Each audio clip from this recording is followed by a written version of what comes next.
ये हम सोचते थे कि हमारे साथ ऐसा क्यों हो रहा है, हमें हमें क्यों फंसाया जा रहा है। तो वो ये कहते थे, जवाब वो ये देते थे कि देखिए ब्लास्ट हुआ है और ब्लास्ट सिर्फ पाकिस्तान करता है, आरडीएक्स सिर्फ पाकिस्तान से आता है, आतंकवादी सिर्फ मुसलमान होता है। ये ऑफिसर्स हमसे बात कहते थे। तो हम कहते थे कि सर आतंकवाद का कोई मज़हब नहीं होता, कोई भी हो सकता है। तो वो कहते थे नहीं, सिर्फ मुसलमान ही होता है, इसलिए हम किसको पकड़ेंगे, हम किसी हिंदू को नहीं पकड़ सकते, तुम ही हो। बार बार हमको ये गुस्सा आता था कि हमको इतना टॉर्चर क्यों किया जा रहा है। और हमको ये होता था कि भाई यहाँ तो कॉन्स्टिट्यूशन है, रूल ऑफ लॉ है, तो क्या इस टॉर्चर की कभी अकाउंटेबिलिटी होगी? और अकाउंटेबिलिटी होगी तो कितनी ख़तरनाक होगी। एक एक पट्टे का, एक एक तमाचे का, एक एक टॉर्चर का इनको जवाब देना पड़ेगा। हम ऐसा सोचते थे, लेकिन कोई अकाउंटेबिलिटी ना उस वक्त हुई ना आज हुई। उन्होंने धमकी दी कि आपकी बीवी का रेप करेंगे, पुलिस वालों ने। यस, एटीएस ऑफिसर्स ने, these all things are on record.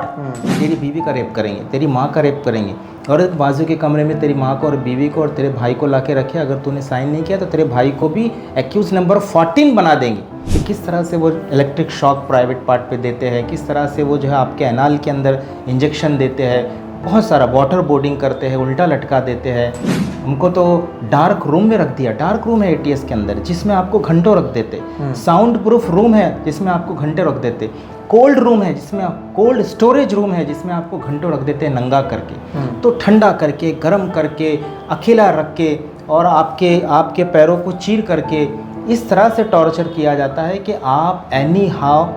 आपको पता है फैसल मजबूर हो गया, उसने कहा कि साहब 7/11 की आप बात करते, 9/11 भी मैंने किया, लाइए मैं साइन कर देता। प्रूवर के लिए आप देखिए कितनी धमकी, लालच, 25 लाख रुपए देंगे, बॉलीवुड गर्ल से शादी करा के देंगे, और तुम जो है एटीएस के संपर्क में रहोगे, तुमको इंडिया के बाहर ले जाके शिफ्ट करके सेटल्ड कर देंगे, लेकिन हमारे लिए अप्रूवर बन जाओ। यानी आप अप्रूवर बन जाओ, बाकी लोगों पर आप आरोप सिद्ध कर दो। Yes. यानी आपके नाम पर उनको जेल हो जाएगी, आप छूट ऐसे जाएंगे। आप छूट जाओगे, और आपको उसके लिए लालच भी दिया। आप हिंदू मुस्लिम के जो लोग बात करते हैं उनको क्या लगता है कि सिर्फ मुसलमानों के साथ ऐसा हुआ है या ऐसा होगा, आगे गैर मुस्लिमों के साथ भी हो सकता है, कभी भी हो सकता है। जब अकाउंटेबिलिटी नहीं रहेगी, जब पुलिस के दिल से डर उठ जाएगा, जो चाहे करो, हमारे सियासी आका हमको बचा लेंगे, तो फिर वो हिंदू और मुस्लिम नहीं देखेंगे, वो भाई बंधु नहीं देखेंगे, किसी को भी, किसी के साथ भी हो सकता है।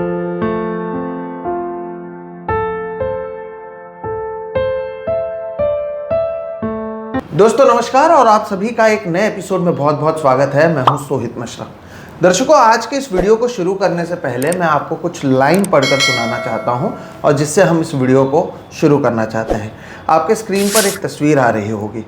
वो जो तस्वीर में जो लाइन्स अब मैं पढ़ रहा हूँ, ये बॉम्बे हाई कोर्ट के जज अनिल एस किलोर जी की ओर से लिखा जो गया है, वो आप देख लीजिए। और इसमें उन्होंने लिखा है, Punishing the actual perpetrator of a crime is a concrete and essential step towards curbing criminal activities, upholding the rule of law and ensuring the safety and security of citizens।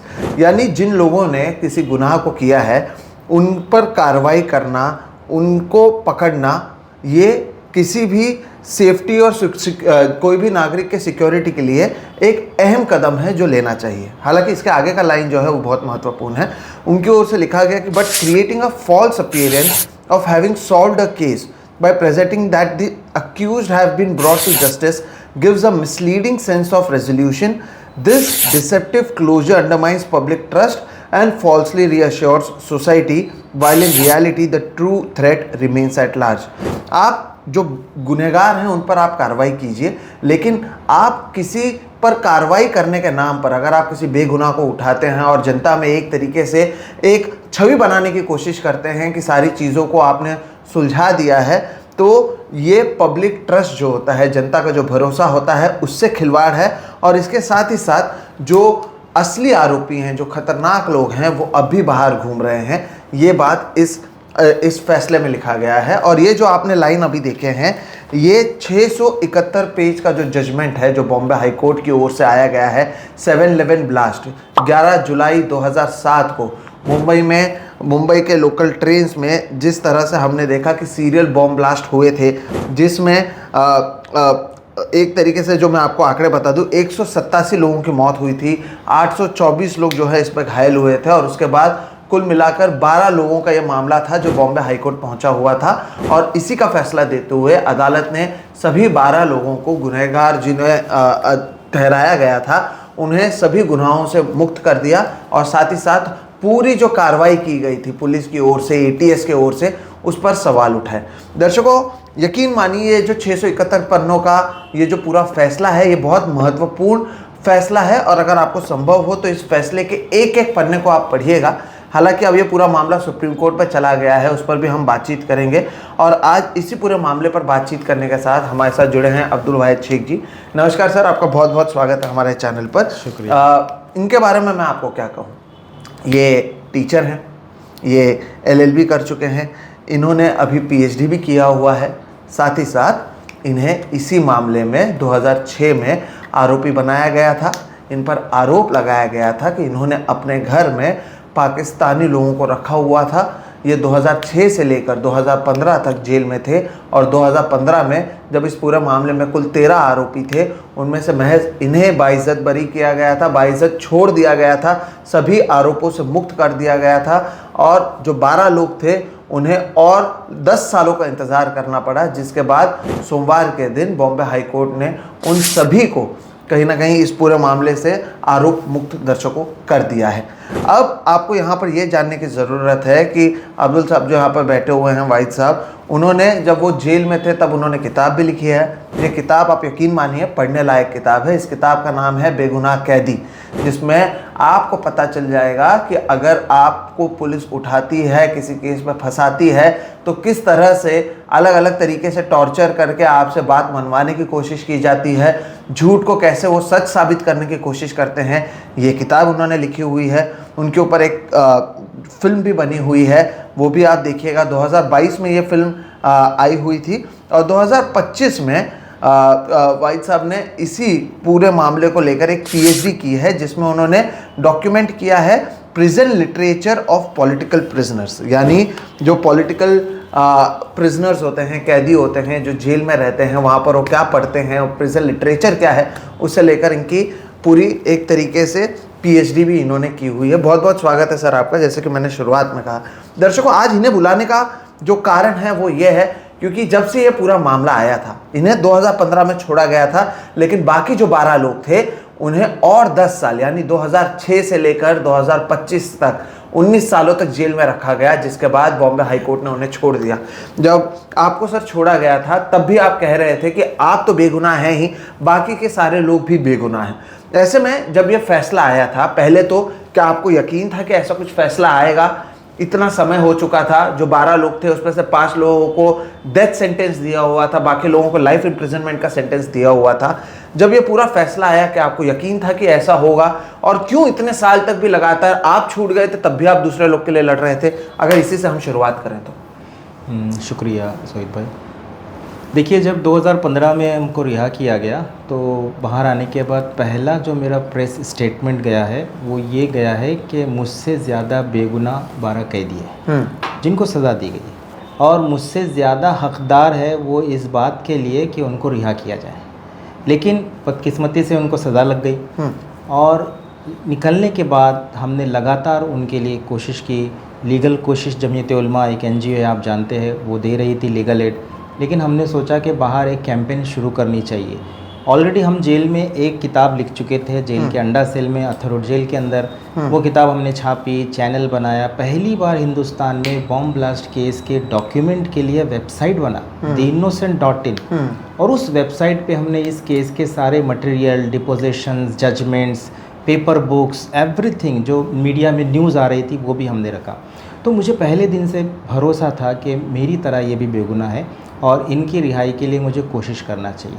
अब ये बात कि इतना लंबा पीरियड क्यों लग गया, 10 साल क्यों लग गया, तो जुडिशरी आप जानते हैं कितने सुस्त है, जुडिशरी पे बर्डन कितना है वो भी आप जानते हैं, और जानबूझ के प्रोसिक्यूशन ने भी एक कोशिश की है कहीं ना कहीं कि लंबा हो मामला, क्योंकि उनको भी पता था कि झूठा केस है, उनको भी पता था कि एक ना एक दिन ये केस हाई कोर्ट के अंदर मुंह के बल गिरेगा, जैसा कि गिरा मंडे को। तो वो चाहते थे कि जितना प्रोलॉन्ग इनकार्सिरेशन किया जाए उतना उनको जेल में रखा जाए, इसलिए उन्होंने डिले किया। दूसरी बात यह है कि 10 साल के बाद जजमेंट आए या 19 साल के बाद जजमेंट आए, मुझे यकीन था कि जब भी जजमेंट आएगा ये जो है हमारे हक़ में आएगा और ATS वहाँ पर हार जाएगी। वो हार गई। और अभी जो इन्होंने अपील फाइल कर दी है और स्टे लेकर आए हैं, तो मुझे पूरा विश्वास है कि सुप्रीम कोर्ट में भी ये जजमेंट जो है अपहेल्ड होगा, ये वहाँ पर भी हार जाएंगे क्योंकि उन्होंने पूरा केस ही बोगस बनाया।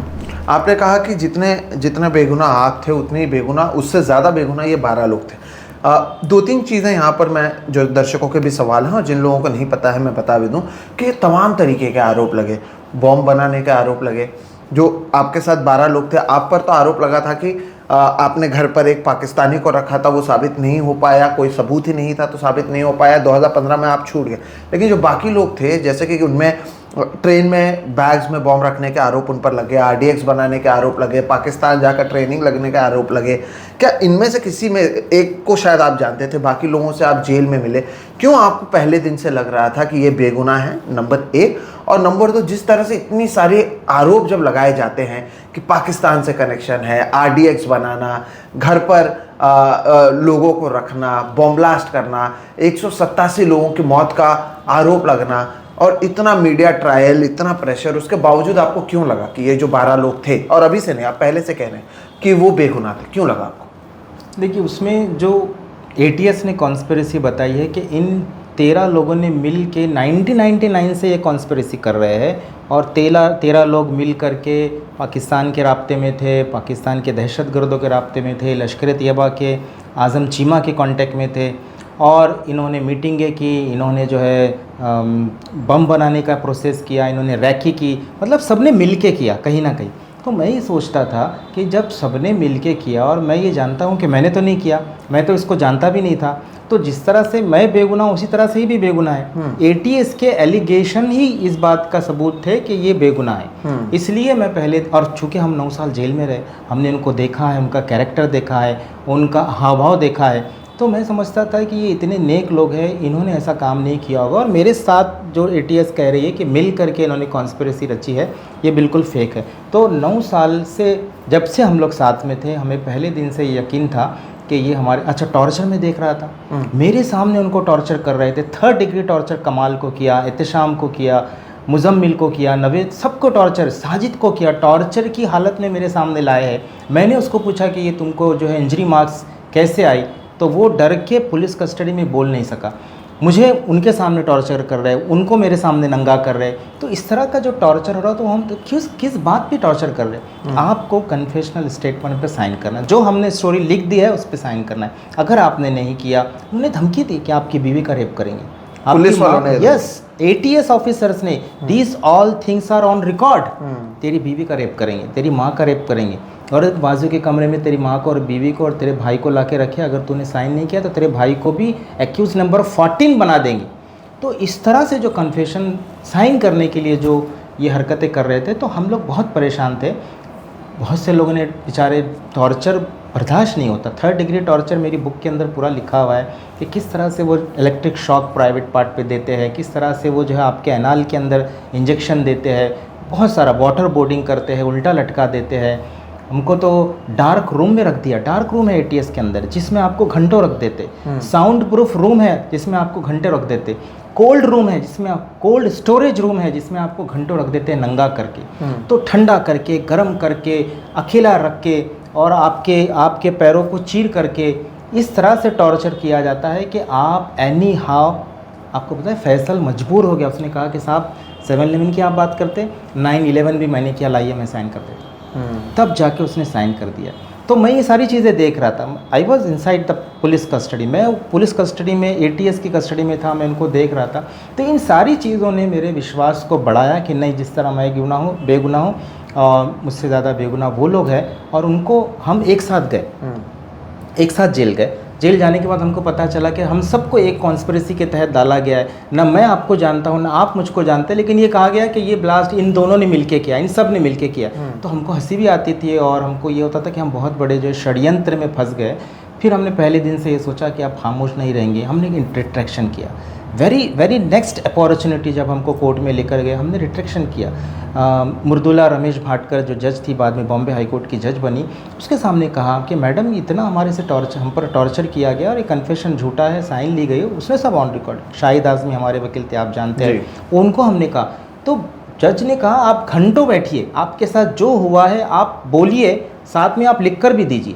तो हमने लिख कर दिया है, घंटों हम कोर्ट रूम में बैठे, मैंने तो लिख कर दिया है KP रघुवंशन ने पर्सनली मुझे मारा है, पर्सनली मुझे धमकी दी है कि अगर तूने कन्फेशनल स्टेटमेंट नहीं साइन किया इस केस में तू या तो एक्यूज़ बनेगा या तो तुझे हम जो है अप्रूवर बनाएंगे, विटनेस बनाएंगे। अप्रूवर के लिए आप देखिए कितनी धमकी, लालच, 25 लाख रुपए देंगे, बॉलीवुड गर्ल से शादी करा के देंगे और तुम जो है ATS के संपर्क में रहोगे, तुमको इंडिया के बाहर ले जाके शिफ्ट करके सेटल्ड कर देंगे, लेकिन हमारे लिए अप्रूवर बन जाओ। यानी आप अप्रूवर बन जाओ, बाकी लोगों पर आप आरोप सिद्ध कर दो, यानी आपके नाम पर उनको जेल हो जाएगी, आप छूट ऐसे जाएंगे। आप छूट जाओगे और आपको उसके लिए लालच भी दिया लालच दी गया। और मुझे नहीं, कई एक्यूज़ को इन्होंने अप्रोच किया, मैंने इनकार किया तो आपके पास गए, आपने इनकार किया। बस वो चाह रहे थे कि 13 एक्यूज़ में से कोई एक अप्रूवर मिल जाए ताकि ये केस जो है ना कहीं पर भी फेल ना हो।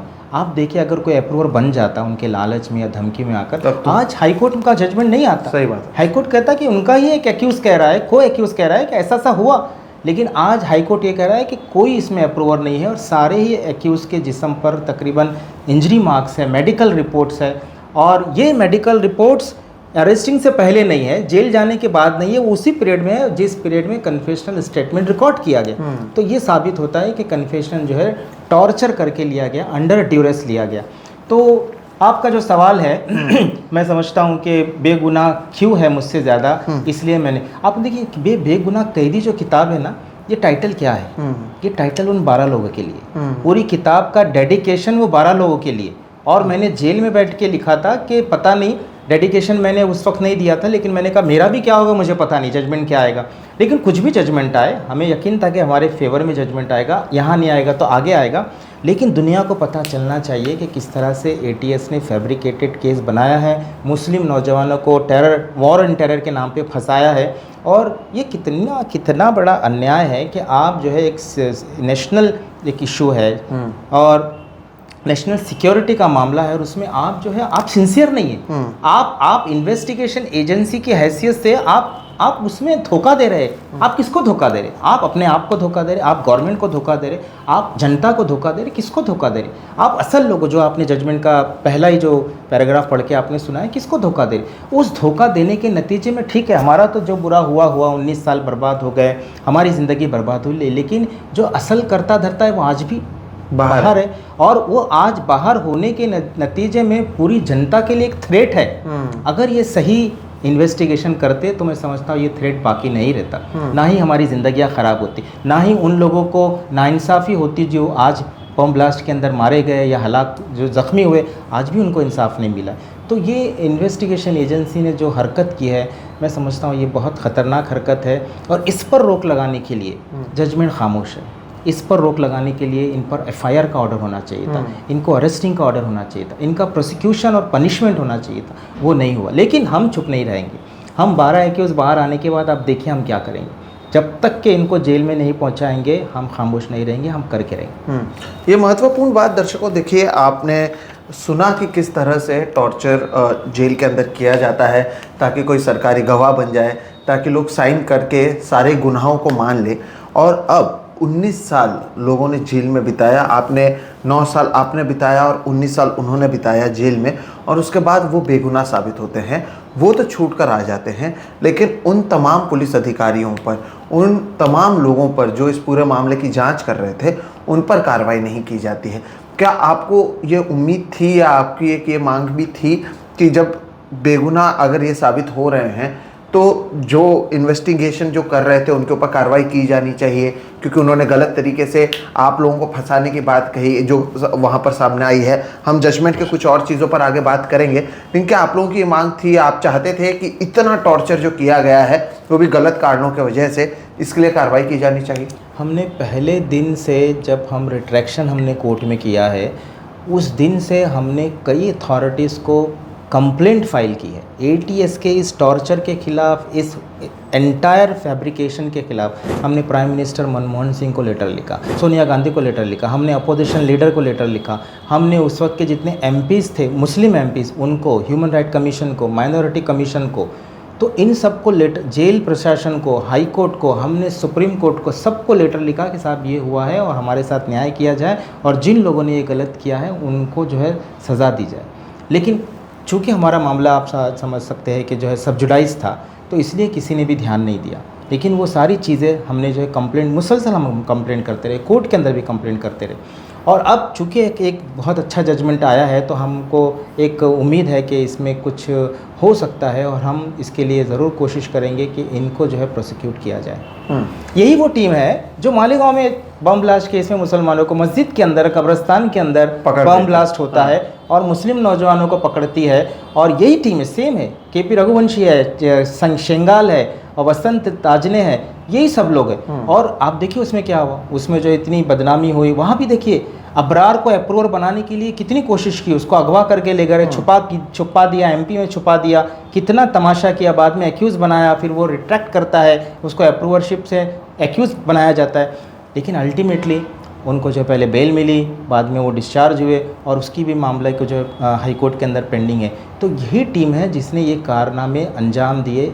अगर इस टीम को उस वक्त हमारी सियासी हुकूमत रोकती, आर पाटिल उस वक्त जो है होम मिनिस्टर थे, उस वक्त रोकती या उस वक्त कुछ पकड़ होती तो शायद वो काम नहीं कर पाते। मालेगांव वाला हमारे साथ तो किया और बहुत वेरी नेक्स्ट जो काम हुआ है मालेगांव का हुआ है। तो मैं समझता हूँ जब आप इन्वेस्टिगेशन एजेंसी को ऐसी बेमहार छोड़ देते हैं ना कि जो चाहे करो, तो फिर कोई महफूज नहीं रहता। आप हिंदू मुस्लिम के जो लोग बात करते हैं उनको क्या लगता है कि सिर्फ मुसलमानों के साथ ऐसा हुआ है या ऐसा होगा, आगे गैर मुस्लिमों के साथ भी हो सकता है, कभी भी हो सकता है। जब अकाउंटेबिलिटी नहीं रहेगी, जब पुलिस के दिल से डर उठ जाएगा, जो चाहे करो, हमारे सियासी आका हमको बचा लेंगे, तो फिर वो हिंदू और मुस्लिम नहीं देखेंगे, वो भाई बंधु नहीं देखेंगे, किसी को भी किसी के साथ भी हो सकता है। तो आप जो एक सिविल सोसाइटी है जहाँ पर रूल ऑफ लॉ है, वहाँ पे ऐसा नहीं होना चाहिए। अगर ऐसा हुआ है तो उसको रेक्टिफाई करने के लिए उन ऑफिसरों को जो है सज़ा मिलनी चाहिए और जो इफ़ेक्टेड फैमिली है उनको कंपनसेशन दिया जाना चाहिए। बिल्कुल। मैं आगे बढ़ने से पहले दर्शकों को मैं बता देता हूँ कि क्या क्या चीज़ें अदालत में कही गई।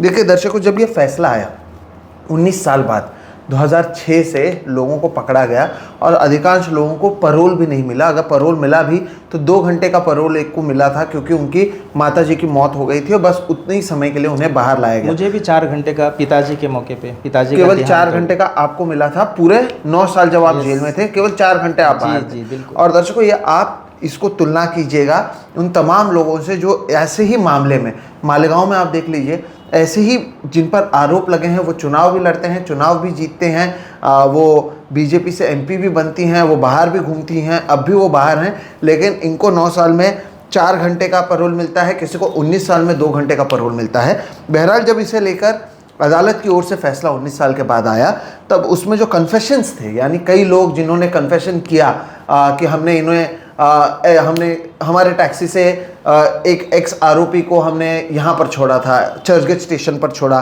किसी ने कहा कि हमने रेलवे स्टेशन के अंदर उन्हें देखा था, हमने उन्हें ट्रेन के अंदर देखा था।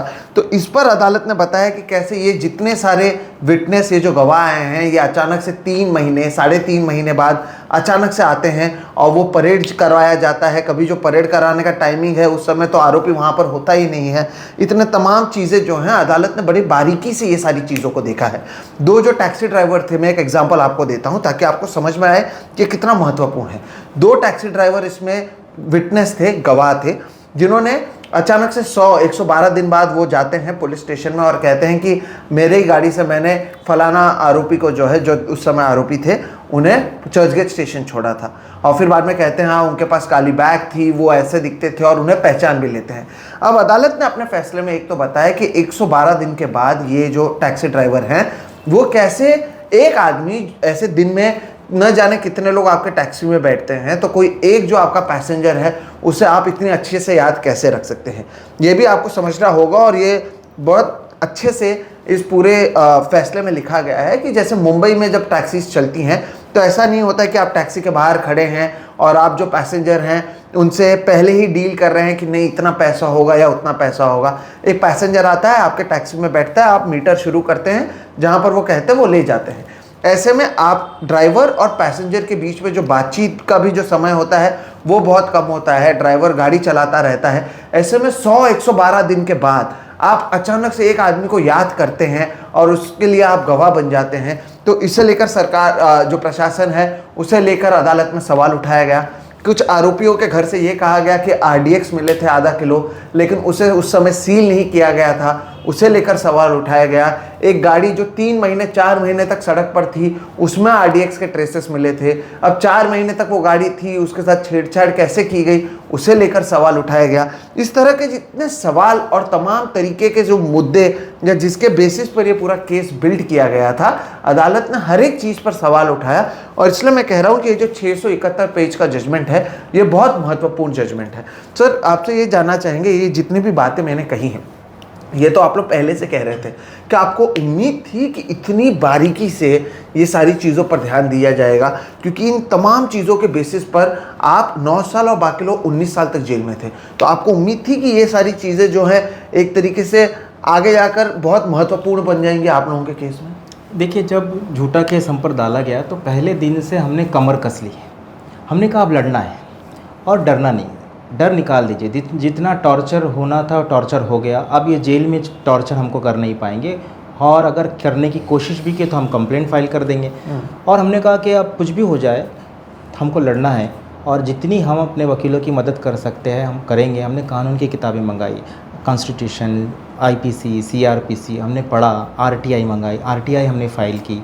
जितना हम मदद कर सकते थे हमने की, और इतने सारे पॉइंट्स निकाल के दिए, इतनी हमने मेहनत की। इस बात को हमारे वकीलों ने भी अप्रिशिएट किया है कि आप लोगों की बहुत मेहनत थी। कल ही मैं एडवोकेट युग मोहित चौधरी के ऑफिस में गया था एक्यूज पर्सनस को लेकर मुलाकात के लिए, तो वो इस बात की अप्रिशिएशन कर रहे थे कि आप लोगों की बहुत मेहनत है और आप लोगों ने ट्रायल कोर्ट में बहुत मजबूत एक वो किया था। तो हमने करीब इतने सारे डॉक्यूमेंट्स फाइल किए हैं, RTI फाइल की है, एप्लीकेशंस फाइल की है, इतने पॉइंट्स निकाल के दिए कि हमें ये भरोसा था कि हम इस पूरे केस को रेज़ा रेज़ा कर देंगे, तोड़ के रख देंगे, और जज को मजबूर करेंगे कि वो हमारे एक्विटल का फैसला दे। लेकिन अनफॉर्चुनेटली सेशंस कोर्ट के जज ने, ट्रायल जज ने जो है उसमें हमको, और 2000 पेज का जजमेंट है, ट्रायल कोर्ट का जजमेंट अगर आप देखेंगे तो 2000 पेज का है। तो उसने हमारे मुद्दों को हमारे खिलाफ इस्तेमाल किया। जैसे हमने कहा कि भाई हम जो है ब्लास्ट के वक्त चर्च गेट पे नहीं थे, हम कहीं और थे। तो ये प्रोसिक्यूशन का ये आर्गूमेंट था कि mobile is not the body part. ऐसा नहीं है कि जहाँ जाएगी तो मोबाइल भी जाएगा, तो मोबाइल तो आप कहीं भी रख के जा सकते हैं। तो ये इन्होंने तय किया था कि जिस दिन ब्लास्ट करना है, प्लांट करना है, मोबाइल किसी और जगह रख के जाएंगे। इस आर्गूमेंट को उन्होंने मान लिया। हमने जो है जो CDR वगैरह हमने लोकेशन मंगाया, CDR की डिटेल मंगाई, वो भी हमारे ख़िलाफ़ उन्होंने इस्तेमाल की। हम अपने तौर पर डिपोजिशन के लिए खड़े हुए, अपनी गवाही के लिए। जनरली देखिए, क्रिमिनल केस के अंदर कोई भी accuse as a witness box में नहीं जाता, और उसको वकील भी नहीं पसंद करते कि तुम थोड़ा बहुत इधर उधर बोलोगे प्रॉब्लम हो जाएगा, क्योंकि ये एज अ एविडेंस लिया जाता है, आपके ख़िलाफ़ इस्तेमाल होगा। लेकिन हम में से सब तकरीबन सारे एक्यूज़ ने 40 पेज 50 पेज एविडेंस हमने दिया, ओरल एविडेंस दिया, जिसको राजा ठाकरे जो PP है उसको क्रॉस किया है। और आप वो पढ़िए, क्लासिकल जो है आर्गूमेंट है, क्लासिकल टेस्टिमनीज़ है। लेकिन जज ने उस सारी चीज़ों को साइड में कर दिया, हमारी बातों को सुनने से इनकार कर दिया, और हम वहाँ पर हार गए। अब सवाल ये है कि मैं कैसे जीत गया वहाँ पर? आप अकेले ही निकले? जी, मैं अकेला निकला। तो ये जो डिफरेंस है कि एक निकला, 12 लोग फंस गए और बाद में 12 लोग भी निकल गए, तो ये क्या वजह है? तो मैं बताऊँ, मैंने ये बात उस वक्त भी कही थी कि मेरे मामले में जो है मजबूर हो गया कोर्ट। मेरे ख़िलाफ़ ये कोर्ट के अंदर जो है फैब्रिकेटेड एविडेंस नहीं ला सके। ये कन्फेशनल स्टेटमेंट के लिए मुझे मारते रहे, और मुझे पता था कि एक बार अगर आपने कन्फेशन पे साइन कर दी, दैट इज़ योर कन्विक्शन। मैंने कहा ये कन्फेशन नहीं, ये कन्विक्शन है, मैं साइन नहीं करूँगा, आप मुझे मार दो जान से, मैं मरने तैयार हूँ, लेकिन सज़ा बेगुनाह होते हुए झूठे केस में सज़ा पाने के लिए मैं तैयार नहीं। तो मैंने साइन नहीं की, उन्होंने इसको छोड़ दिया।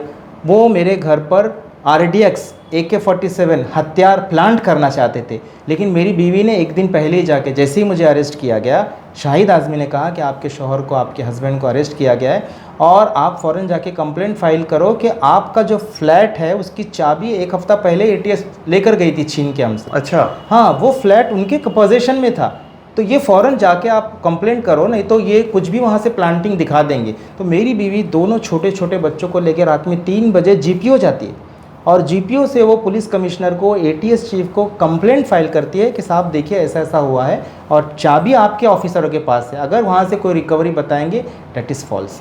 तो वो नहीं कर सके, वो उनके पास था, हमारे पास भी था।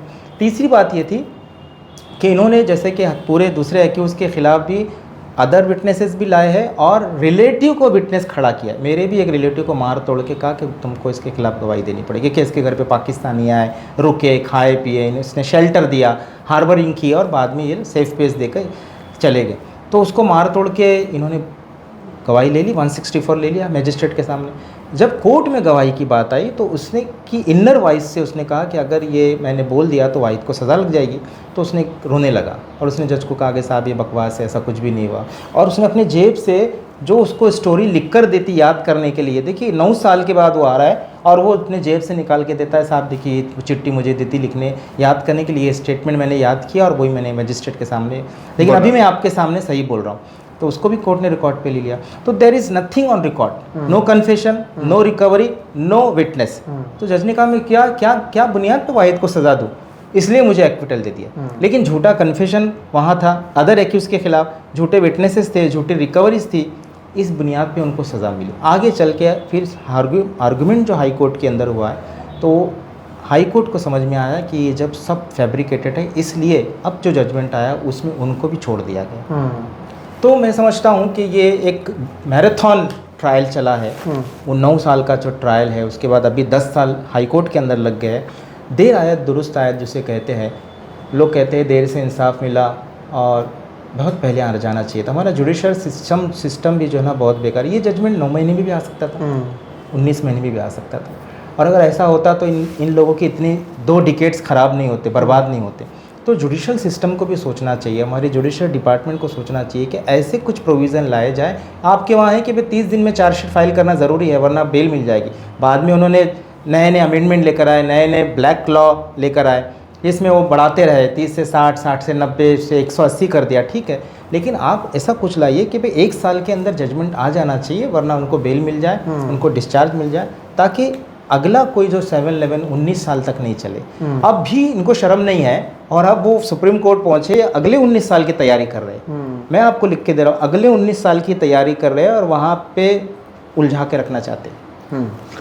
जब आप छूटे 2015 में, आपने कहा कि जब आप लोग सब अंदर गए और आपने देखा बाकी लोगों को, आपको तो पता, आप कह ही रहे थे कि वो बेगुनाह हैं जो अब साबित हो चुके हैं। आपको छोड़ा गया और बाकी लोगों को नहीं छोड़ा गया, तो खुशी भी होगी, दुख भी होता होगा, गिल्ट भी फील होता होगा। क्या चल रहा था उस समय? और उसके बाद से ही आप लगातार उन तमाम लोगों के घर वालों से मिलते रहे, इस मामले पर ध्यान देते रहे, हुआ क्या? वो फीलिंग बहुत महत्वपूर्ण है, मैं जानना चाहता था कि क्या हो रहा था। देखिए, जिस दिन जजमेंट था, ये बात मैंने बार बार बताई है लोगों को, जिस दिन, और मैंने बेगुनाह कैदी में वो किताब में लिखी नहीं ये चीज़ें, मैंने बेगुनाह कैदी में ज़्यादातर केस को फोकस किया, केस पर लिखा है, वो सारी स्टोरीज़ नहीं लिखी। तो जिस दिन जजमेंट था, आपको पता है जिस दिन लास्ट आर्गुमेंट का दिन था, उसने रिज़र्व कर दिया। रिज़र्व होने से लेके जजमेंट के बीच में 1 साल का गैप है। उसमें हम पूरा 1 साल जेल में ही रहे, निकले ही नहीं। और हम रोज़ सुबह इंतज़ार करते थे कि आज जजमेंट की डेट आ जाएगी, आज जजमेंट आ जाएगा, बस उस तरह। तो जिस दिन जजमेंट था, हमको एक दिन पहले बता दिया कि भाई कल आपका जजमेंट है, आपको लेके जाना है। हम सब बहुत खुश थे जेल में कि कल हमारा आखिरी दिन है। और हम लोगों ने जो है उसको ईद की तरह सेलिब्रेट किया। हमने नए कपड़े पहने, हमने खुशबू लगाई, लोगों ने शेविंग किया, सुरमा लगाया, बहुत अच्छे अच्छे जो कपड़े अच्छे हो सकते थे। हम लोग उस दिन जेल का खाना नहीं खाए, हमने कहा बाहर जाके खाएंगे, ये लास्ट दिन है हमारा, आज छूटने वाले। जैसे ही जेल के बाहर निकले तो बहुत सारे मीडिया वाले थे, कोर्ट में पहुँचे, मीडिया वाले थे, हम सब वी का निशान दिखा रहे थे। बिफोर द वर्डिक्ट हम सब वी का निशान दिखा रहे थे कि आज हमारी फतेह, हमारी जीत है। और हम लोग बैठे, लेकिन जैसे ही हम लोग बैठे तो एक्यूज़ नंबर 8 का उसने अनाउंसमेंट किया और मुझे कहा कि आप नॉट गिल्टी। तो सब खुश हो गए, मैं भी खुश हो, हंसने लगा, सब खुश हो गए। लेकिन हमको थोड़ा सा खटका लगा कि एक्यूज़ नंबर 8 से क्यों शुरू कर रहा है, एक्यूज़ नंबर 1 से शुरू करना चाहिए, 1। और फिर उसने गिनाना शुरू किया, 1 2 3 यस, ऑल गिल्टी। तो मैं आपको बताऊँ, लिटरली कोर्ट रूम के अंदर आई वॉज देयर, सब हंसने लगे, मतलब एक्यूज़ पर्सन हंसने लगे कि ये जज को समझ में नहीं आ रहा है कि क्या फेक है और क्या रियल है। ये he can not evaluate the evidence and testimonies. वो कैसा जजमेंट दिया इसने। हंस रहे थे और मैं रो रहा था। मैं इसलिए रो रहा था कि यार सब बेगुनाह है, सब एक साथ आए हैं, लेकिन मैं सिर्फ अभी एक अकेला छूट रहा हूँ और इनको सज़ा लग रही। तो मैं रोने लगा। तो उन्होंने कहा कि रोने की ज़रूरत नहीं है, हम भी आगे छूट जाएंगे।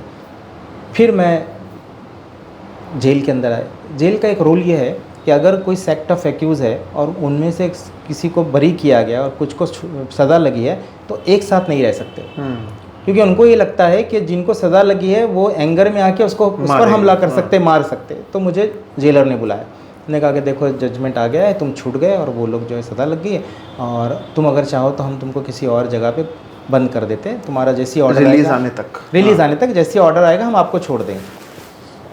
तो मैंने कहा क्यों? क्योंकि हो सकता है तुम्हारे पे हमला करे, तुमको मारे। मैंने कहा सर नहीं, वो भी बेगुनाह है, मैं भी बेगुनाह हूँ, और मुझसे ज़्यादा वो बेगुनाह है, वो मुझ पर हमला नहीं करेंगे, डोंट वरी, आप मुझे रहने दीजिए उनके साथ। मैंने कहा कि हमारा कहना फ़र्ज़ था, लेकिन आपको फिर अंडरटेकिंग लिख कर देना पड़ेगा, क्योंकि कल को अगर कुछ हो गया तो वी आर नॉट रिस्पॉन्सिबल। मैंने कहा ठीक है, मैंने अंडरटेकिंग लिख कर, मैं उनके साथ ही रहा।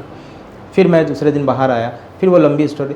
तो मैंने उस दिन से ये तय किया था, उनका भी मुझ पर ये कहना था कि आप अगर गए, देखिए जेल का एक डायलॉग है, जेल की यारी देवड़ी पे दे मारी।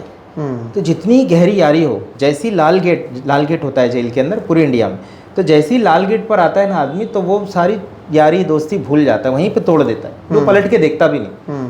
तो उन्होंने ये कहा कि जेल की यारी देवड़ी पे दे मारी, तो तुम ऐसा नहीं करना, तुम जानते हो हम बेगुनाह हैं, तुम भी बेगुनाह थे, तो हमारे लिए तुम हमको भूलना नहीं, हमारे लिए कोशिश करना, जो भी कोशिश तुमसे बन पड़े। उस वक्त मैं लॉ कर रहा था, तो मैंने उनसे वादा किया था कि नहीं हम करेंगे इंशाल्लाह, आप डोंट वरी, छोड़िए। फिर मैंने आके जमीयत से मिला, जमीयत से बात आने के बाद 6 महीने में बॉम्बे हाई कोर्ट के सीनियर लॉयर के साथ मिलकर इस अपील के ऊपर काम करता रहा। जैसा उसने कहा, जो पॉइंट निकालने के लिए जा, दिन रात मैं अपने जॉब से, स्कूल से निकलता था उसके ऑफिस में, मैं बस में बैठ के जाता था अपने स्कूल से उसके ऑफिस में, बस में बैठ के मैं खाना खाता था, टिफ़िन खाता था अपना, कि टाइम नहीं था। और फिर रात में मैं जो है 9 बजे घर पे जाता था, फिर सुबह 5 बजे उठ के जॉब पे जाता। मैंने जब ये एक्यूज़ को बताया ना, मैंने कहा कि तुम तो जो है सुपरमैन हो गए, तुम इतना काम कर रहे हो, स्कूल भी जा रहे हो, अपील भी तैयार करने की मदद कर रहे हो वगैरह। तो 10 साल फिर हमने इनोसेंस नेटवर्क बनाई, एक NGO बनाया, किताब हमने पब्लिश की, यूट्यूब चैनल बनाया, फिल्म बनाई, लगातार पूरे भारत में। मैंने निकलने के बाद मेरी बीवी बच्चों के साथ सफ़र नहीं किया कि हम कहीं घूमने जाएंगे, तफरी करने जाएंगे। मेरा पहला सफ़र हुआ है निकलने के बाद एक्यूज़ पर्सन के लिए। मैं निकलने के बाद मैंने जॉब के लिए अप्लाई नहीं किया कि मेरी नौकरी मुझे दे दी जाए। मैं निकलने के बाद लाल गेट से निकला हूँ और दूसरे दिन लाल गेट पे जा खड़ा हो गया हूँ। तो मैं आपसे ये कह रहा हूँ कि मुझे इस बात का यकीन था कि ये बेगुनाह है, और देखिए मैं उनके लिए कोशिश करूँ ये ज़्यादा असरदार है। आप अगर कहेंगे सारी चीज़ें पढ़ने के बाद कि नहीं वो बेगुनाह है, आपकी बातों को शायद लोग विश्वास ना करें कि तुम्हें क्या मालूम कैसे। लेकिन जब मैं कहता हूँ, देखिए अप्रूवर बनने में जो नुकसान है ना, तो एंटी अप्रूवर बनने में ये फ़ायदा है। तो मैं एंटी अप्रूवर हूँ। तो अगर अप्रूवर बन के मैं बोलता साहब इन्होंने किया है तुम सज़ा दे जाते, लेकिन मैं एंटी अप्रूवर बनने के बाद अगर ये कहता हूँ कि ये बेगुनाह है, मुझसे ज़्यादा बेगुनाह है, तो उसका मुझे लगता है कहीं ना कहीं असर होता है। और ये 10 साल की जर्नी में हमने उस असर को देखा है। लेकिन जो बाकी लोग थे, जैसे आपने 9 साल अपनी ज़िंदगी के खोए, उन्होंने 19 साल अपनी ज़िंदगी के खोए, तो ये तो वो ज़माना था, यानी वो तब जवान रहे होंगे, अब बहुत ज़्यादा समय चला गया। अगर आप कुछ चीज़ें बता सकें कि 19 साल में इन लोगों ने क्या क्या खोया है, क्योंकि इसका जिक्र कहीं नहीं होता। वो आपको मैंने उठा लिया, आप गुनहगार हैं, अदालत ने आपको कहा कि अरे आप बेगुनाह हैं और आपको छोड़ दिया। लेकिन इस बीच के 19 साल में इन्होंने अपनी ज़िंदगी में न जाने कितनी चीज़ों को खोया होगा जो शायद बाकी लोग नहीं जानते होंगे, क्योंकि आप लगातार इन सभी के टच में हैं। क्या कुछ खोया है इन लोगों ने 19 साल में? देखिए सबसे बड़ी चीज़ जो इंसान की ना लिबर्टी है। 19 साल लिबर्टी गई, और जब आपकी लिबर्टी जाती है ना तो उसके साथ बहुत सारी चीज़ें जाती है, जिसमें से कुछ चीज़ें मैं बोल सकता हूँ, कुछ चीज़ें आपको समझनी पड़ेगी, अनस्पोकन। लिबर्टी जाने के बाद आप माँ बाप के प्यार से गए, बीवी बच्चों का प्यार भी गए। वो अपने बच्चों को देखने के लिए तड़पते थे, वो अपने माँ बाप की खिदमत करने के लिए तड़पते थे। एक जेलर ने, जब मेरे पिताजी का इंतकाल हुआ तो कोर्ट का ऑर्डर आ गया कि इसको 4 घंटे के लिए जो है कब्रिस्तान लेकर जाओ। तो जेलर मेरे पास आया और कहने लगा कि मरते तो हमारे भी माँ बाप है, लेकिन तुम में और हम में फ़र्क ये है कि मरते टाइम पे हम उनके करीब रहते हैं और तुम नहीं होते। तो मैं रोने लगा। तो हमने उनके मतलब मौत के वक्त भी हम उनके करीब नहीं थे। आप अच्छे खाने से महरूम हो जाते हैं, अच्छा पीने से महरूम हो जाते हैं, आप अच्छे कपड़े से महरूम हो जाते हैं, आप अच्छी अच्छी जगह जाने से, घूमने से, फिरने से, बहुत सारी चीज़। अच्छा कैद ऐसी चीज़ है ना कि हमको लगता है कि खाली जिस्म कैद है। कैद ऐसी जगह है कि कुछ दिनों बाद आपका जहन भी कैद हो जाता है। आपकी सोचने समझने की सलाहियत, 4 दीवारी में आप 9 साल है, 4 दीवारी में आप 19 साल है, आपका क्या थिंकिंग का आपका लेवल होगा, आप क्या बात करेंगे। अकेला है, या आपके साथ 2-3 लोग हैं, आप 19 साल से क्या बात करें? आप बातें ख़त्म हो जाएगी, थक जाएंगे, कोई नया नहीं है। हम 10 अखबार रोज़ मंगाते थे कि अखबार पढ़ के हम बहला लें, अखबार पढ़ के दुनिया से हमारा कुछ कनेक्शन बन जाए, उसके अलावा हमारे पास दुनिया से कोई कनेक्शन नहीं था। तो 19 सालों में किसी के माँ बाप मर गए, किसी के बच्चे मर गए, किसी के भाई मर गए, किसी की तलाक हो गई, बहुत से बच्चे पढ़ाई नहीं कर पाए, उनका अच्छा एजुकेशन नहीं हो पाया, बहुत से लोगों की नौकरियां चले गई, जो स्टिग्मा सोसाइटी में है, बहुत से रिश्तेदार दूर हो गए, दोस्त अहबाब दूर हो गए, साए से डरने लगे। तो ये बहुत कुछ खोया है। वो जो जवानी का पीरियड है जिसमें बहुत कुछ आदमी करता है, कमाता है, शादी होती है, बहुत कुछ कर पाता है, वो जवानी का पीरियड वो खो चुके हैं। आज वो आए हैं, आप देखिए सबकी दाढ़ियाँ बाल सफ़ेद है, सब बूढ़े हो गए। जब वो मुझसे मिले थे तो सब जवान थे।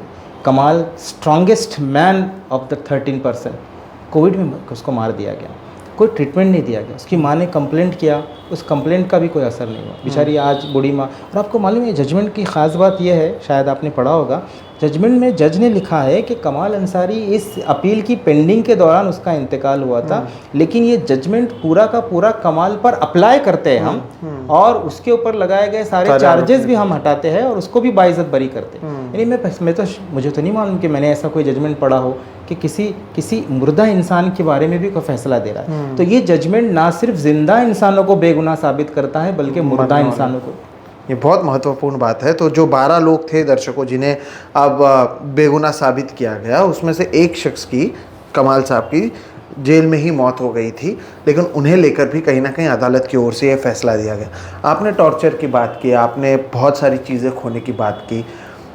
आपको क्या लगता है 2006 में जब रैंडमली कई लोगों को उठाया, आपको उठाया, कभी ये मन में आया नहीं मुझे क्यों, इतने लोग हैं, मुझे क्यों? या जब टॉर्चर भी किया जा रहा था कि क्यों, वो नाइंसाफ़ी को आप किस तरह से देखते हैं? वो फीलिंग क्या है कि आप अंदर हैं, आपकी कोई वजह नहीं है और कितनी भी कोशिश करें, 9 साल तो आपका चला गया, तो ये कभी आया मन में कि मुझे क्यों? देखिए ये बात सही है कि बार बार हमको ये गुस्सा आता था कि हमको इतना टॉर्चर क्यों किया जा रहा है, और हमको ये होता था कि भाई यहाँ तो कॉन्स्टिट्यूशन है, रूल ऑफ लॉ है, तो क्या इस टॉर्चर की कभी अकाउंटेबिलिटी होगी? और अकाउंटेबिलिटी होगी तो कितनी ख़तरनाक होगी। एक एक पट्टे का, एक एक तमाचे का, एक एक टॉर्चर का इनको जवाब देना पड़ेगा, हम ऐसा सोचते थे। लेकिन कोई अकाउंटेबिलिटी ना उस वक्त हुई ना आज हुई। अब मुझे नहीं पता सुप्रीम कोर्ट में क्या ये अकाउंटेबिलिटी पे बात होगी। तो ये बात दुरुस्त है कि इन्होंने जितना टॉर्चर किया है उसको तो कोई हो नहीं सकी अकाउंटेबिलिटी। हम सोचते थे कि हमारे साथ ऐसा क्यों हो रहा है, हमें क्यों फंसाया जा रहा है। तो वो ये कहते थे, जवाब वो ये देते थे कि देखिए ब्लास्ट हुआ है और ब्लास्ट सिर्फ पाकिस्तान करता है, RDX सिर्फ पाकिस्तान से आता है, आतंकवादी सिर्फ मुसलमान होता है। ये ऑफिसर्स हमसे बात कहते थे। तो हम कहते थे कि सर आतंकवाद का कोई मज़हब नहीं होता, कोई भी हो सकता है।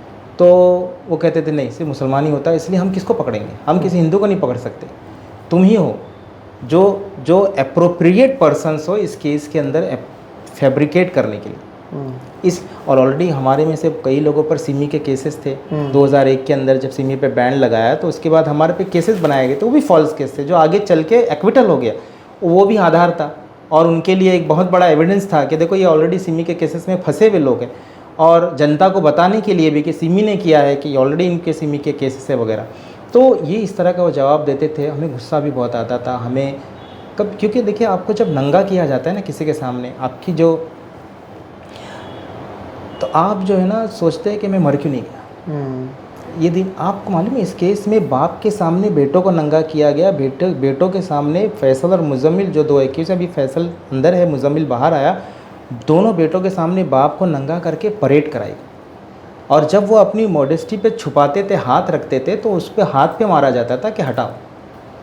ये इस केस के अंदर हुआ है। उसकी भाभी को बुलाकर पुलिस स्टेशन में बुलाकर उसका बुर्का खींचा गया, उसको बेपर्दा किया गया, उसकी बेइज्जती की, रेप की बात की गई बीवी के साथ, बच्चों के माँ के साथ। तो इस केस में इतनी ज़्यादती हुई है कि मैं आपको बयान नहीं कर सकता। मेरी पूरी किताब के अंदर अगर आप चैप्टर पढ़ेंगे, टॉर्चर का अगर आप चैप्टर पढ़ेंगे तो आपके रोंगटे खड़े हो जाएंगे। और ये चीज़ें हमने बर्दाश्त की। अब बर्दाश्त की क्या कहेंगे आप, हमने तो साइन कर दिया, बहुत से लोगों ने साइन कर दिया, और उसके अलावा कोई दूसरा ऑप्शन भी नहीं था। और देखिए पुलिस कस्टडी के अंदर आप कहीं भाग के जा नहीं सकते। आप किसको बताएंगे? आप कोर्ट को बता सकते हैं, लेकिन कोर्ट को बताने से पहले आपको इतना हिप्नोटाइज कर दिया जाता है, रिवॉल्वर आपके पीठ पे लगाई जाती है। हमारे साथ ऐसा हुआ है कि अगर तुमने कुछ बोला तो तुम्हारा अंजाम बुरा होगा, और तुम अगर यहाँ कंप्लेंट करोगे, कोर्ट भी हमारा, देश भी हमारा, जज भी हमारा, तुम्हारी कंप्लेंट से कुछ होने वाला नहीं है। तुम अगर कंप्लेंट करोगे तो इससे 4 गुना ज़्यादा तुमको मारा जाएगा। जे हॉस्पिटल भी हमारा, एनएटी भी, जो हॉस्पिटल है दूसरे, जो नायर हॉस्पिटल भी, वो जाके सब फैब्रिकेटेड मेडिकल एविडेंस बनाते थे। बाद में जब कंप्लेंट फाइल की, एक एक्यूज़ को इतना मारा गया कि उसकी माँ को पता चला, तो उसकी माँ ने प्राइवेट कंप्लेंट फाइल की कि साहब उसको लेकर आए थे और मैंने उसके जिस्म के ऊपर मार्क्स के निशान देखे, इंजरी मार्क्स देखे। तो जज ने ऑर्डर पास किया कि इसको जो है जे हॉस्पिटल में प्राइवेटली लेकर जाके इसका ट्रीटमेंट किया जाए, और इसका प्राइवेट डॉक्टर मौजूद हो, यानी उसकी मौजूदगी में ट्रीटमेंट होना चाहिए, लेकिन वो कुछ बोले ना। ठीक है, हमारा डॉक्टर गया, जे में हुआ, उसकी मौजूदगी की वजह से जो है उसके जिस्म पे उस दिन 11 इंजरी मार्क्स आए, और यही वो टर्निंग पॉइंट बना हाई कोर्ट के अंदर कि ये जो 11 इंजरी मार्क्स है ये शो करते हैं कि इन सब को टॉर्चर किया गया, और ये इसी दौरान जो है कन्फेशनल स्टेटमेंट रिकॉर्ड किया गया, जिसको डिस्कार्ड किया गया। तो टॉर्चर भी बहुत हुआ है, बहुत कुछ बर्दाश्त किया है, बहुत कुछ। मैं आपको बताऊं, प्याज कितनी मामूली चीज़ है। हम लोग जेल में प्याज खाने के लिए तरसते थे, और प्याज देखते थे तो हमको ऐसी खुशी होती थी, तो ऐसा लगता था कि हमने अपनी डार्लिंग को देख लिया, कि हम उसको देखते थे, चूमते थे, उसके साथ नाचते थे। मतलब प्याज एक मामूली चीज़ से भी आप महरूम हो जाते हैं। आपका जो सवाल है कि क्या आपने खोया, प्याज भी हमको नहीं मिलती थी खाने के लिए ढंग की, कच्ची प्याज देख के हम इतना खुश होते थे। ईद आती थी तो लिटरली मैं आपको कहता हूँ कि चादर ओढ़ के दिन भर एक्यूज़ रोता रहता था। वो माँ को याद कर रहा है, बीवी को याद कर रहा है, बच्चों को याद कर रहा है, घर का शीर-ओ-खुरमा याद कर रहा है, बिरयानी याद कर रहा है, उसको सब याद आता था, लेकिन वो रोने के अलावा उसके पास कोई चारा नहीं था। तो बहुत कुछ खोया है, और जजमेंट जो आया है उसके बाद अब ये 50 साल की उम्र में क्या काम करेंगे, कौन इनको नौकरी देगा। स्टिग्मा हटानी है, टैग हटाने है, ये फ़ौरन जाके वहाँ से स्टे लेकर आए। ये सब टेक्निक है इनकी कि अभी भी इनको अंडर प्रेशर रखा जाए, अभी भी उनको इसी स्टिग्मा के साथ रखा जाए। तो मैं समझता हूँ कि बेगुनाह होने के बाद भी इनकी पूरी कोशिश है कि इनको किसी तरह से गुनहगार ही रखो और गुनहगार साबित करने की कोशिश करो। लेकिन हमारी भी कोशिश है कि आखिर दम तक हम लड़ते रहेंगे, और जब तक ये दाग पूरी तरह से नहीं धुल जाता, हमारी ये कोशिश जारी रहेगी। 2015 में आप बाहर आ गए, लेकिन क्या उसके बाद भी ये जो सोशल स्टिग्मा की बात की गई, आपको इतने बड़े केस में फंसाया गया, और ये फंसा ही गया क्योंकि साबित हुआ कि आपको फंसाया गया था। तो जब बाहर आए, लोगों का बर्ताव कैसा रहा? क्योंकि आपके साथ जो हुआ वो शायद ये जो बाकी लोग हैं उनके साथ अभी होगा, तो वो भी अगर आप बताएं कि बाहर आने के बाद, जब आप गए थे आप एक टीचर थे, जब आप बाहर आए तो आप टीचर छोड़कर बाकी सारी चीज़ों के आरोप आपके ऊपर लग चुके थे। आपके ऊपर तमाम तरीके के लोगों को मारने से लेकर, घर पे पनाह देने से लेकर, इतने बड़े 187 लोगों का पूरे मरने वाले मामले तक आपका नाम जोड़ जाना, आपको इतने साल जेल में रखना, और अदालत ने तो आपको चलिए बेगुनाह साबित कर दिया। लेकिन बाहर आके क्या समाज ने ये बात माना जो अदालत में था? क्या बदलाव उस समय देखा, और उसके बाद भी ये जो पुलिस के टॉर्चर की बात आपने की, 2015 से 2025 के बीच में क्या कुछ आपके साथ हुआ? देखिए, जो स्टिग्मा है ना वो नहीं जाता। ट्रायल कोर्ट ने मुझे बाइज़्ज़त बरी किया, लेकिन समाज के अंदर लोग आपको है ना एक शक की निगाह से देखते हैं। अभी भी देखते हैं। लोग आपसे दूर रहते हैं, लोग आपसे मिलना नहीं चाहते, क्योंकि लोगों को लगता है कि अगर इसके कांटेक्ट में रहेंगे तो पुलिस हमको भी परेशान कर सकती है, हमको भी सता सकती है। तो लोग मिलना नहीं चाहते, रिश्तेदार जो है कन्नी काटते हैं, रिश्तेदार दूर दूर रहते हैं। तो ये सारे मामले होते रहते। जो मैं स्ट्रगल कर रहा था, मैं जो बोल रहा था, मैं लिख रहा था, उसकी वजह से ये जो पुलिस का जो दमन है या पुलिस का जो दबाव है, ये मुझ पर ज़्यादा हो रहा था। आए दिन पुलिस आ रही थी, छापे मार रही थी, मुझे एक दूसरे केस में फंसाने की कोशिश हो रही थी। तो उसकी वजह से भी लोग और बिचक रहे थे कि भाई ये तो आने के बाद भी ये काम कर रहा है, पुलिस से लड़ भिड़ रहा है, तो इसके साथ रहना और ये करना, इसे दूर रखा जाए।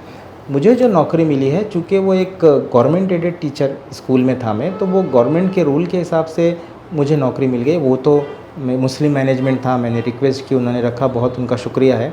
लेकिन मैं समझता हूँ अगर मैं किसी प्राइवेट जगह पे होता, आम जगह पे होता, तो कोई भी मुझे नहीं रखता।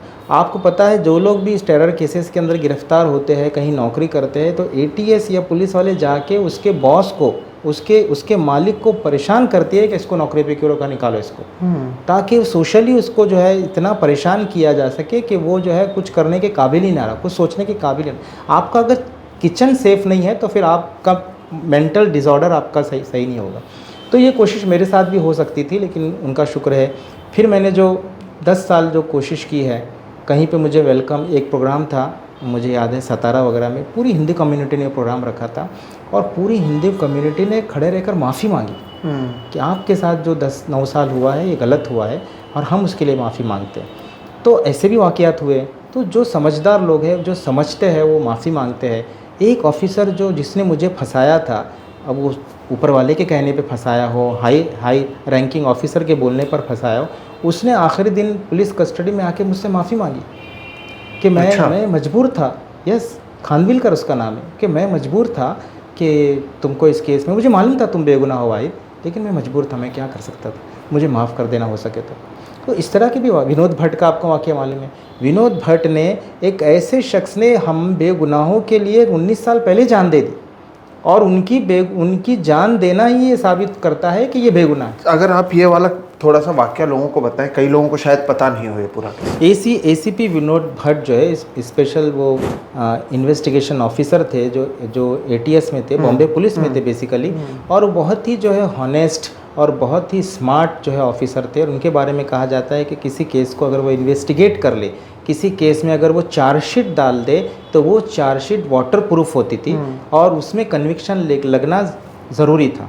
तो इस केस में जब उन्होंने हमको इंट्रोगेट किया और उनके हायर रैंकिंग ऑफिसर ने कहा कि इसके अंदर हमको चार्जशीट फाइल करनी है, इनको डालना है, उन्होंने कहा कि साहब मैंने सबको पर्सनली इंट्रोगेट किया है और मुझे तो इनका कोई लिंक नज़र नहीं आता, ये सब बेगुनाह है, इस केस से इनका कुछ लेना देना नहीं। तो इनको प्रेशराइज़ किया गया KP रघुवंशी वगैरह ने कि तुमको ये करना है, हाँ, बाय हुक और बाय क्रोक, एनी हाउ तुमको करना है। वो बड़े परेशान हुए। उनकी वाइफ़ के खिलाफ़ FIR दर्ज की गई किसी हाउसिंग सोसाइटी के अंदर और ये धमकी दी गई कि तुम्हारी वाइफ को अरेस्ट कर देंगे उस केस के अंदर। पुलिस वालों को भी धमकी देते हैं, देखिए, और कहा कि तुमको करना है, क्योंकि आपको मालूम है पुलिस डिपार्टमेंट में यस बॉस वाली पॉलिसी है, आपको सुनना है, सही बोले गलत बोले यस बॉस आपको करते जाना है सर झुका। तो उनकी अपनी मजबूरियाँ हैं।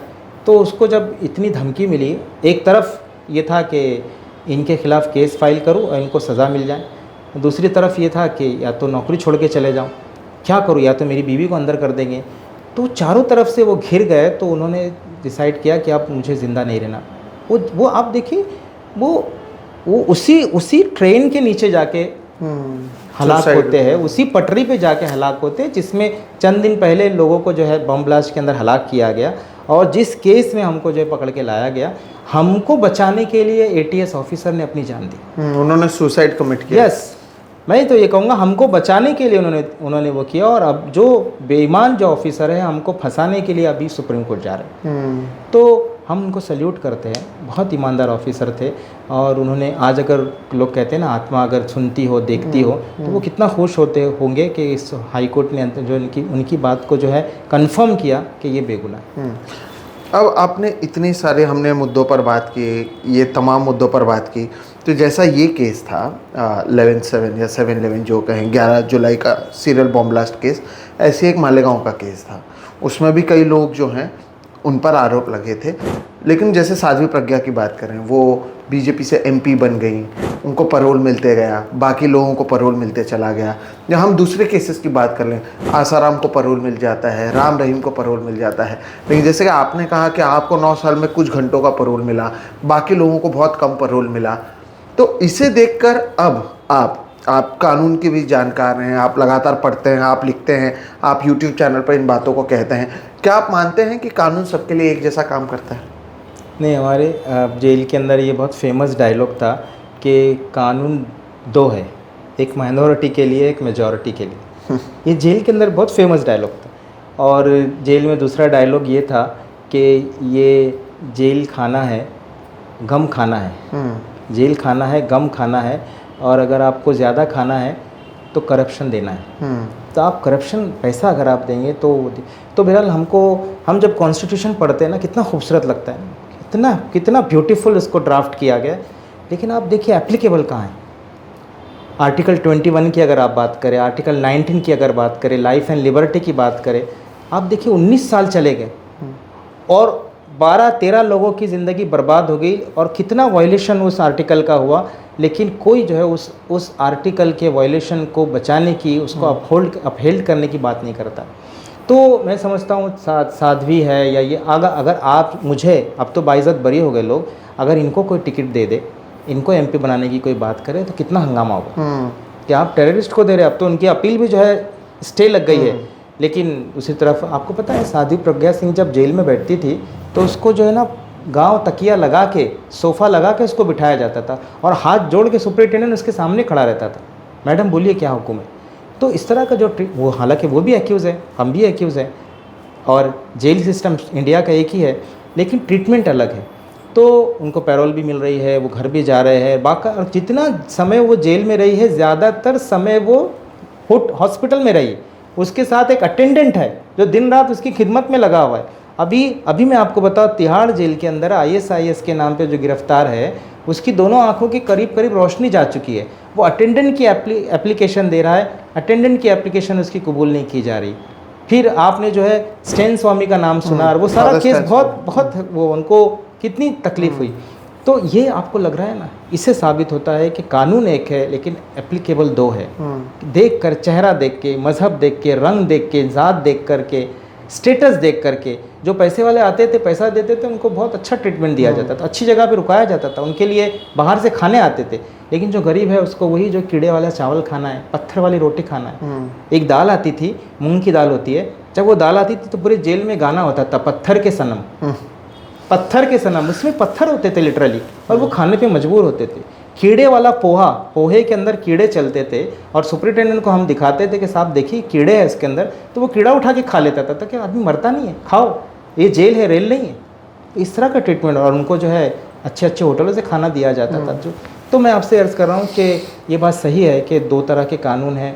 माइनॉरिटी के लिए, मुसलमानों के अलग है, के लिए अलग अप्लाई होता है, दूसरों के लिए अलग अप्लाई होता है।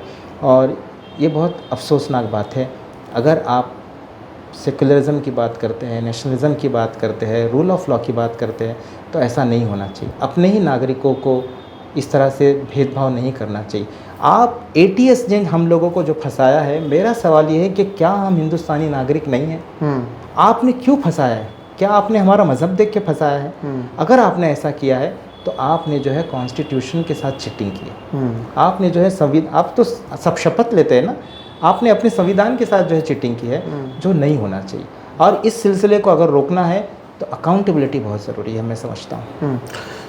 एक तरफ वो हैं जिनको इतना VIP ट्रीटमेंट मिलता है, दूसरी तरफ आप हैं जिनको छूटने के बाद भी आपको आपके घर के बाहर कैमरास लगाने पड़े क्योंकि इतना बार बार पुलिस सताती थी, ये करती थी। बहरहाल सर, अब जब हम 2025 की बात करते हैं और क्योंकि सभी को छोड़ दिया है, तो बतौर मुंबईकर आप, मैं, बाकी हर कोई, सवाल सबके पास ये है कि आप लोग अगर गुनहगार नहीं हैं, बाकी लोग गुनहगार नहीं हैं और यह अदालत में साबित हुआ है, यानी जिन्होंने ब्लास्ट किया तो वो तो अब भी बाहर हैं, तो ये उन लोगों के साथ भी नाइंसाफ़ी है जिन्होंने अपनी जान गंवाई, जो घायल हुए, और आप लोगों के साथ भी नाइंसाफ़ी है क्योंकि आपको दूसरे मामले में, इस मामले में फंसाकर जेल में डाला गया। यानी ये कितना खतरनाक है क्योंकि जो आरोपी हैं वो तो अब भी खुले घूम रहे हैं और उसे लेकर अब तो क्या ही सबूत मिल पाएगा, आप इतने साल बाद अगर ढूंढने जाएंगे तो ये तो हर किसी के साथ नाइंसाफ़ी है, हर एक मुंबईकर के साथ नाइंसाफ़ी है। जी बिल्कुल। और लोग पूछते हैं हमसे कि भाई अगर आप बेगुनाह हैं और आपने नहीं किया तो किसने किया? मैं उनको ये जवाब देता हूँ कि मैं इन्वेस्टिगेशन एजेंसी नहीं हूँ। सही बात है। मैं पुलिस ऑफिसर नहीं हूँ, और मैं इन्वेस्टिगेशन होता, एजेंसी होता या पुलिस ऑफिसर होता तो मैं वो रोल अदा नहीं करता कि बेगुनाहों की तरफ उंगली उठा के कहता कि ये है। जो जेन्युइन है उनको पकड़ा जाना चाहिए। अब ये तो एजेंसी, इन्वेस्टिगेशन एजेंसी से ही पूछा जाना चाहिए कि कौन है। आपको मालूम है इस केस के अंदर एक पुलिस डिपार्टमेंट ने कहा कि इस ब्लास्ट के कर्ता धर्ता इंडियन मुजाहिदीन के लोग हैं। पुलिस डिपार्टमेंट, राकेश मारिया ने ये बात की है, क्राइम ब्रांच ने बात की है, भारत की 7 स्टेट की पुलिस ये बात कहती है। मैं नहीं कहता, मुझे नहीं मालूम, मैं एक लेमैन हूँ, मैं एक आरोपी हूँ, मैं एक रिलीज पर्सन हूँ, प्रिजनर हूँ, एक केस में आरोपी रह चुका हूँ। आप मुझसे सवाल ये पूछे, मेरे पास कोई जवाब नहीं। लेकिन मैं पुलिस ऑफिसर के रेफरेंस से बात कर रहा हूँ, वो कह रहे हैं इंडियन मुजाहिदीन। आपको मालूम है KP रघुवंशी ने इंडियन मुजाहिदीन के लोगों को इस केस में अरेस्ट किया और कोर्ट में एप्लीकेशन दी, साहब इनके खिलाफ हमारे पास कोई सबूत नहीं, इनको रिलीज़ कर दो। उनको रिलीज़ कर दिया गया।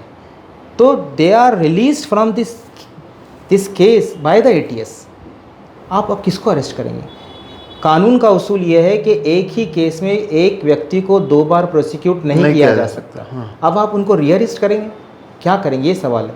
तो मेरा ये मानना है कि आप कबूल कीजिए कि आपसे गलती हुई है, आपने बेगुनाहों को पकड़ा है, आपने गुनहगारों को छोड़ा है, आपने जानबूझ के ऐसा किया है, क्यों किया है वो आपको जवाब देना पड़ेगा, बताना पड़ेगा जनता को। और मेरा आखिरी सवाल आपसे ये है, क्योंकि सभी लोग छूट गए हैं, क्या आपको लगता है आप लोगों के साथ इंसाफ हुआ है? और अगर नहीं तो क्या करेंगे, कब क्या होगा जिसके बाद आपको लगेगा कि अब आप लोगों के साथ इंसाफ हुआ है?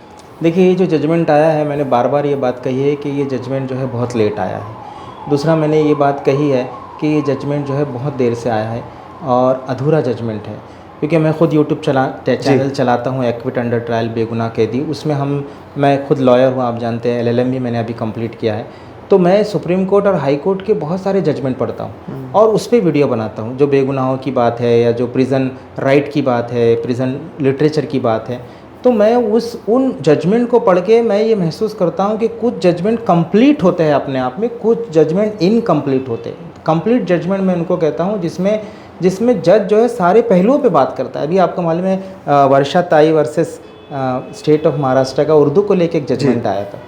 तो वो सिर्फ एक जगह पर किसी म्यूनसिपलिटी वगैरह में एक बोर्ड के ऊपर जो मराठी में जो नाम लिखा रहता है उसके नीचे उर्दू में भी नाम लिखा रहता है, वो वावेला था। वो कहा कि ठीक है, उर्दू में लिख रहे हैं तो वो दुरुस्त कर रहे हैं, इसमें कोई वो नहीं है। जजमेंट इतना अगर होता तो ये इनकम्प्लीट होता। इससे बढ़ के उन्होंने कहा कि उर्दू क्या है, और उर्दू के ऊपर उन्होंने बहुत बात कही है कि उर्दू आपकी भारत की भाषा है जी, भारत में जन्म ली है, भारत के कई बड़े बड़े लोगों ने इसको इस्तेमाल किया, पोएट्री की, किताबें लिखी। ये अलग बात है कि आपकी नेशनल लैंग्वेज नहीं है, आपके दुश्मन मुल्क की नेशनल लैंग्वेज है। तो क्या आपके दुश्मन मुल्क की लैंग्वेज हो जाने से आप अपनी भारत की भाषा को जो उसके सुपुर्द कर देंगे? तो ये गलत है, तो इसको समझना चाहिए। तो इस जजमेंट को मैंने उस अंदाज से कंप्लीट किया है। तो ये जजमेंट में भी अगर ये बात होती कि ये ब्लास्ट फिर किसने किया, प्रोसिक्यूशन ने ऐसा क्यों किया, उनके ऊपर कार्रवाई क्यों ना किया जाए, इनको कंपनसेशन क्यों ना दिया जाए, इनको रिहैबिलिटेशन क्यों ना किया जाए, ये सारे सवालों के जवाब भी आने चाहिए थे। और मैं समझता हूँ इतना देर हुआ है, हम अभी भी नाउम्मीद नहीं है। सुप्रीम कोर्ट के अंदर ये सारे सवालों के जवाब आएंगे, हम लगातार इस पे काम करेंगे और कंप्लीट जस्टिस मिलने तक हम जो है इस पर लगे रहेंगे इंशाल्लाह। आपको लगता है जो 19 साल जिनके गए हैं और आपके 9 साल, उसका कंपेंसेशन सरकार को देना चाहिए नंबर 1, और पुलिस वालों पर कार्रवाई करनी चाहिए? बिल्कुल, मैं तो कह रहा हूँ कि पर एक्यूज पर ईयर 1 करोड़ कम से कम दीजिए, पर एक्यूज पर ईयर 1 करोड़। दूसरा, इनको एक सरकारी नौकरी, एक सरकारी घर दीजिए। अमेरिका के अंदर कानून है कि एक व्यक्ति जो कन्विक्ट है, सज़ा हो गई उसकी, साबित हो गया, सुप्रीम कोर्ट तक साबित हो गया, और वो जो है 20-25 साल के बाद बाहर आता है सज़ा काट के, उनका रूल है कि उसको जो है घर दिया जाए, उसको नौकरी दी जाए। वहाँ ट्रीटमेंट यह है कि एक कन्विक्ट आदमी को घर और नौकरी दी जा रही है, और यहाँ आपका ये मामला है कि एक बेगुनाह जो 19 साल बर्बाद करके ज़िंदगी के अपने आया है जेल से, आप उसको पूछ भी नहीं रहे। तो ये जो है पॉलिसी हमको बदलनी चाहिए। अभी कुछ दिन पहले सुप्रीम कोर्ट में एक जजमेंट को लेकर के सुप्रीम कोर्ट के वकीलों ने, 3 जजों ने इस बात का इजहार किया था कि लंबे इनकार्सिरेशन की वजह से जो लोग बाद में बाइज्जत बरी होते, पहले सज़ा लगती है, बाद में बाइज्जत बरी होते, उनको कंपनसेशन देने के लिए कोई रूल बनाना चाहिए। तो मैं समझता हूँ कि इनको कंपनसेशन मिलना चाहिए, पर accused per year at least 1 crore. और जो ऑफिसर ने इस केस के अंदर फैब्रिकेशन किया है, right from the top to bottom, right from the commissioner to a constable, उन सब को प्रोसिक्यूट किया जाए और डिटरेंट पनिशमेंट दी जाए, ताकि आइंदा कोई पुलिस वाला किसी बेगुनाह कैदी को गुनहगार साबित करने की कोशिश ना करे। बिल्कुल। दर्शकों, आज जो हमने बातचीत की, और जैसे कि आपने सुना, जितनी भी बातचीत हमने की, उससे आपको समझ में आता है कि असल में इस देश में कानून कैसा काम करता है। जिस तरह से हम लगातार इस चैनल पर बात करते भी रहते हैं कि क्या कानून सबके लिए एक बराबर है। आज हमने उन तमाम मुद्दों पर ना केवल बातचीत की, आपने सुना कि किस तरह का टॉर्चर जेल में किया जाता है, आपके परिवार वालों के सामने किया जाता है, किस तरह की धमकी दी जाती है, और किस तरह से पूरी चीज़ों को फैब्रिकेट किया जाता है। ये सारी बातें मैं आपसे आज कर रहा हूँ जब ये फैसला आ चुका है। आप ये बातें पहले दिन से करते आए हैं, अंदर जाने से समय पर भी आपने कहा था, बाहर आने के बाद भी आप कहते आए हैं। और इनका जो यूट्यूब चैनल है एक्विट अंडर ट्रायल, बेगुनाह कैदी, इस पर ये लगातार इस तरह के मुद्दे जो देश भर में हो रहे हैं उसे उठाते रहते हैं। ऐसे में अगर आपको लगता है कि ये सारी बातें महत्वपूर्ण हैं तो आप इनके चैनल से, इनके वेबसाइट से इनसे जुड़िए, ताकि आपको पता चल सके कि आखिर न्याय व्यवस्था, कानून व्यवस्था में हो क्या रहा है। और इतनी सारी चीज़ें जानने के बाद और इतनी सारी चीज़ें देखने के बाद दर्शकों, एक चीज़ जो मन में आती है वो ये है कि क्या वाकई इंसाफ हुआ है उन तमाम लोगों के साथ जिन्होंने अपनी जान गंवाई, उन तमाम लोगों के साथ जिन्हें झूठे आरोपों के ज़रिए फंसाया गया। क्या किसी के साथ भी इंसाफ हुआ है? क्या इंसाफ करने की जिम्मेदारी जिन पर दी गई थी उन्होंने अपनी ड्यूटी निभाई है?